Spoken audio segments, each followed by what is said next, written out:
जालन्यातील सौर ऊर्जा प्रकल्पावरून अर्जुन खोतकर आणि रावसाहेब दानवे पुन्हा आमने सामने आलेत।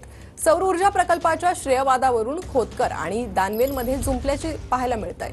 सौर ऊर्जा प्रकल्पाचे श्रेय बागड बिल्ल्यांनी घेऊ नये असं अर्जुन खोतकरांनी म्हटलंय, तर जुन्या प्रकल्पावर कोणत्याही लोकप्रतिनिधींनी ताव मारू नये असं रावसाहेब दानवे म्हणाले।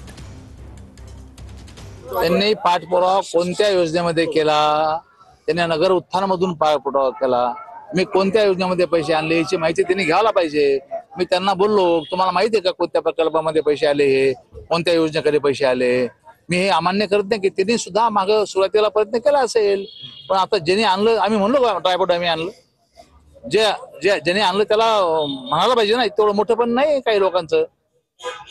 आणि मला निश्चितपणे सांगितलं पाहिजे की 100% हा पैसा मीच आणलेला आहे। सगळ्या लोकप्रतिनिधींना अशी विनंती आहे की जुन्या प्रकल्पावर ताव मारल्यापेक्षा नवीन काही गोष्टी जालना जिल्ह्यासाठी करणं फार गरजेचे आहे। आणि मी स्वतःला बंधन घालून घेतलेलं आहे की विरोधी पक्ष असो का सत्तेतला पक्ष असो, 1 वर्षभर या लोकांना वेळ दिला पाहिजे, त्यांच्यावर टीका टिप्पणी केली नाही पाहिजे।